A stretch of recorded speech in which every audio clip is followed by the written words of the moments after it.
Halo teman-teman semuanya, selamat datang kembali di channel ini. Jumpa lagi dengan saya Vicky Himpong. Apa kabar kalian semuanya? Aku berharap teman-teman semua di rumah bersama keluarga tercinta selalu diberikan kesehatan oleh Tuhan Yang Maha Kuasa. Amin. Kembali lagi kita akan membuka ruang diskusi publik terhadap pemberitaan-pemberitaan yang lagi viral beredar di media sosial maupun media mainstream. Silakan teman-teman bisa memberikan tanggapan di kolom komentar, saran, kritik, yang penting sopan dan beradab teman-teman. Dan tanpa perlu banyak basa-basi, kita akan segera membahas video podcast dari Bang Semar nih sama Abang Budius teman-teman di Unpacking.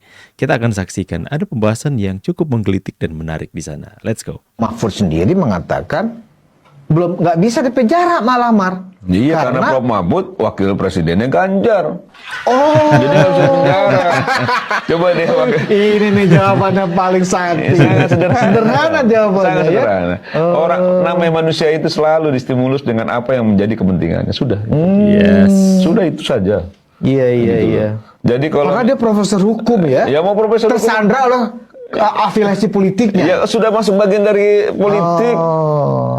Ketika orang sudah masuk sebagai kandidat wakil presiden, itu sudah masuk dalam kontestasi politik kekuasaan, sudah jelas itu.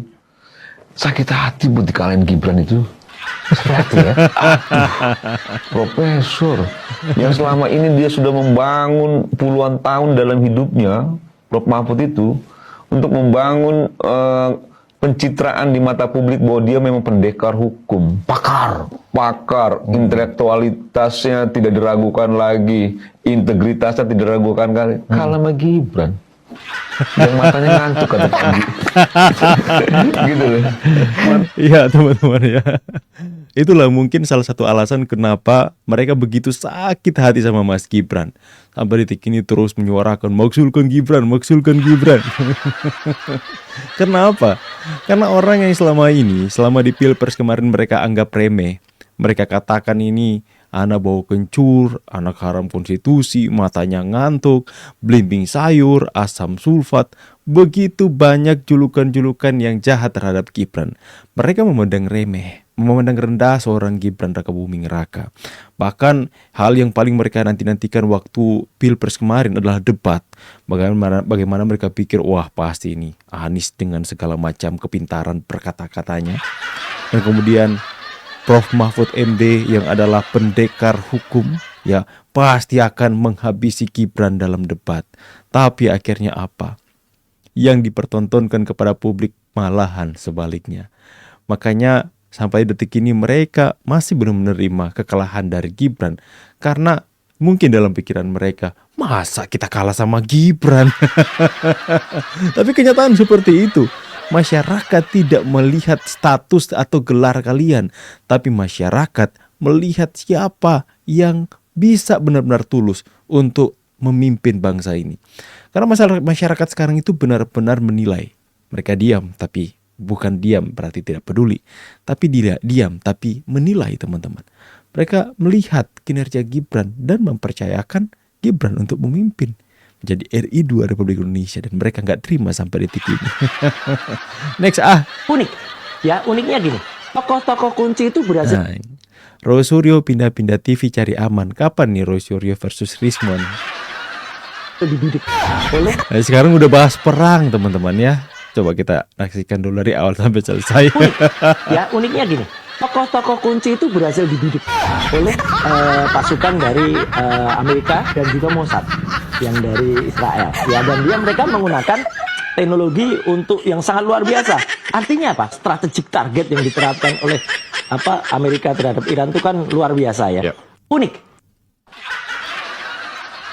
Pastinya kalau kita melihat Roy Suryo di acara televisi teman-teman, pasti teman-teman semua sudah bisa menebak apa yang menjadi pembahasan dari acara tersebut. Karena kita sudah tahu bahwa kalau ada Roy Suryo pasti akan ada pembahasan ijazah Pak Jokowi di sana kan. Kita sudah bisa menebak itu. Akan tetapi tebakan kalian kali ini salah dan gagal total. Karena apa? Karena Roy Suryo sekarang sudah menjadi ahli strategi perang. Sudah menjadi narasumber yang membahas terkait dengan siasat teknologi dan cyber Iran versus Amerika Serikat dan Israel. Ya, di sana Roy Suryo membahas tentang Mossad dan berbagai strategi atau siasat teknologi dan cyber. Tentu saja seorang yang mengaku pakar telematika itu pasti diperhitungkan oleh stasiun-stasiun televisi. Makin terkenal Roy Suryo hari ini ya. Sudah nggak bahas soal ijazah lagi teman-teman. Tapi Roy Suryo ada di stasiun televisi. Ya, tumben-tumbennya ya. Stasiun TV mengundang Roy Suryo, tapi pembahasan bukan tentang ijazah Pak Jokowi. Ada apa sebenarnya? Ya, seperti peran Roy Suryo udah mau digantikan nih teman-teman ya. Orang melihat Roy Suryo bukan melihat tentang ijazah lagi, tapi melihat Roy Suryo sudah melihat tentang perang. Nanti jangan-jangan pakailah baju yang dibuatnya kemarin teman-teman. Iran, Israel, atau Amerika Serikat itu perangnya tidak akan berhenti sebelum Jokowi menunjukkan ijazahnya. Tiba-tiba jadi membahas soal perang teman-teman ya. Ya tapi itu haknya, hak berita televisi mengundang Roy Suryo atau apa. Tapi mungkin ini membuat publik jadi kaget aja ya. Kok ada Roy Suryo tapi pembahasannya bukan ijazah Pak Jokowi, pembahasannya soal perang, agak rancu atau aneh gimana gitu guys ya. Ya next lah. Mending kita lihat bagaimana momen Pak Jokowi kaget. Lihat antrian panjang pemudik yang bertamu ke rumahnya, luar biasa.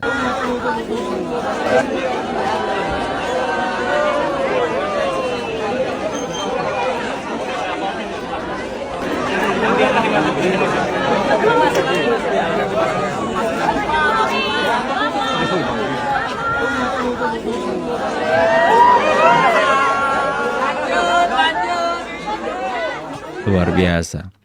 Ini para pembenci Pak Jokowi, mereka yang selama ini membangun framing jahat kepada Pak Jokowi, membangun propaganda, konspirasi jahat kepada Pak Jokowi, mengatakan Pak Jokowi ini dan itu. Mereka yang berupaya agar supaya masyarakat, nanti tujuan kami agar supaya masyarakat akan kehilangan kepercayaan kepada Pak Jokowi dan Pak Jokowi akan kehilangan dukungan politik dari masyarakat. Ini mereka semua mengatakan gagal maning. Gagal total. Karena upaya-upaya mereka itu seperti upaya menjaring angin. Upaya yang sia-sia. Karena hari ini antusias masyarakat untuk mendukung Pak Jokowi malah semakin besar. Apakah ini hanya sekedar mengada-ada? Kita nanti buktikan saja di 2029. Siapa yang akan berpengaruh. Siapa yang akan memberikan dampak yang lebih besar. Inilah yang mereka takutkan. Kenapa berusaha untuk mendowngrade reputasi Pak Jokowi? Karena rakyat sebegitu cintanya kepada Bapak. Sampai detik ini. Kita next ke video selanjutnya. Ini yang lagi viral teman-teman ya. Ini bukan AI, bukan filter. Memang orang ini mirip sama sekali dengan Pak Jokowi. Viral sosok mirip Jokowi karaoke di TikTok. Mirip banget loh teman-teman ya. Awas video ini jangan sampai lewat ke itu yang ngaku dokter A siapa itu kemarin ya, yang mengatakan Jokowi sekarang bukan Jokowi asli tapi Jokowi palsu.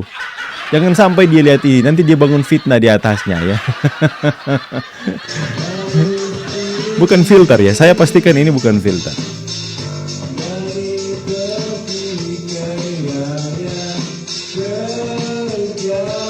Mirip banget. Ini rambutnya gondrong lagi.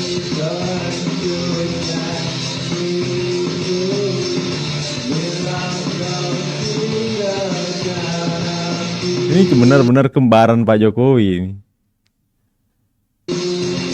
Pria Solo namanya ya. Itu Pria Solo, nama akunnya mungkin Pria Solo ya teman-teman ya. Persis banget ya. Saya katakan ini bukan AI ya. Atau filter bukan ya. Karena kalau AI ketika mukanya keluar dari frame, misalnya muka saya ini sampai ke sudut atau sudut sini dan keluar tinggal setengah, itu akan ke distraction ya teman-teman, terganggu filternya dan mungkin akan tertunjuklah wajah aslinya. Tapi ini memang benar-benar wajahnya mirip sama Pak Jokowi. Ya, harus ini dipertemukan sama Bapak kalau gini ya. Kita next ke berita selanjutnya teman-teman. Oh. Makanya sekarang kalau ada ponsel-ponsel baru, maaf saya sebut Iya. ya, misalnya 17 Pro Max gitu ya. Oh, Wah, itu kan langsung di Indonesia kan gitu Iya, ada yang naik. Kemudian yang terkoneksi ke internet, prosesnya 74,6, dunia hanya 67 persentasenya. Jadi artinya Indonesia makanya dipandang sebagai negara yang sangat potensial. Itulah makanya Amerika sangat berminat dia kemudian. Tapi hubungannya dengan datanya apa tuh, Mas? Nah gini, dengan adanya koneksi ini, dengan adanya periferalnya atau perangkatnya yang kemudian lebih banyak, otomatis kan ini data Kedotnya lebih gampang. betul, masuknya ke sana dan Nah kan, sudah bukan ijazah Pak Jokowi lagi yang dibahas. Ah Mas Roy, jangan bercanda lah Mas, gak seru loh Mas. Tapi sekali lagi itu hak-haknya Mas Roy Suryo ya teman-teman ya. Gak ada juga yang melarang. Tapi ya kayak netizen, ya kenapa mulai mengalihkan isu nih? Kenapa mulai bahas lain? Katanya mau terus sampai ke pengadilan, bahas terus dong ijazah Pak Jokowi. Kenapa udah bahas lain? Apa sudah nggak ada semangat lagi untuk membahas ini, untuk terus menyampaikan ini di publik tentang temuan-temuan atau apa kek sesuatu yang baru, atau memang karena memang orang yang selama ini menimbulkan sesuatu yang baru, kejanggalan-kejanggalan yang baru di ijazah Pak Jokowi yang kita sama-sama tahu Rismon Kianipar ya, dia kan yang selama ini menciptakan kabar-kabar terbaru tentang kejanggalan-kejanggalan dalam ijazah Pak Jokowi. Dia pergi ke desa A, dia pergi ke rumah Pak Kasmujo, dia pergi ke ini, ke situ, dan kemudian menjadi perbincangan di media mainstream teman-teman. Nah, karena mungkin dengan keluarnya Rismon dari kubu mereka, udah mulai kehabisan bahan. Jadi mulai membahas hal yang di luar topik dari Pak Jokowi. Ada apa toh Mas? Ano apa toh? Apa memang karena udah siap-siap untuk pergi meminta RJ? Tapi gak bisa kayaknya teman-teman ya. Silakan teman-teman tulis pendapat dan tanggapan kalian di kolom komentar. Saya pamit dulu. See you on the next video guys and God bless you. Bye guys.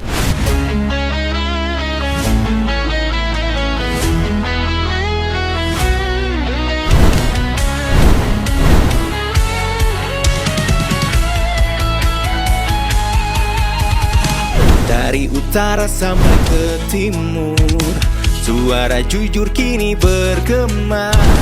Bukan cuma cari viewers, tapi kebenaran yang utama. Melawan hoax dengan fakta, cerdaskan bangsa kan menjadi nyata. Satu nusa, satu bangsa, bersatu lawan jajah logika. Kami adalah YouTuber Nusantara, bersatu untuk lawan hoax bersama. Tak gentar terus berkabar untuk bangsa demi masa depan Indonesia. Kibarkan semangat, ayo maju, tapaki jalanku dengan ilmu. Nyatakan ke semua media, kebenaran selalu juaranya. Runtuhkan narasi penuh benci, hujat kita bertebaran hancurkan negeri. Bersatu kita semakin teguh, YouTuber Nusantara maju.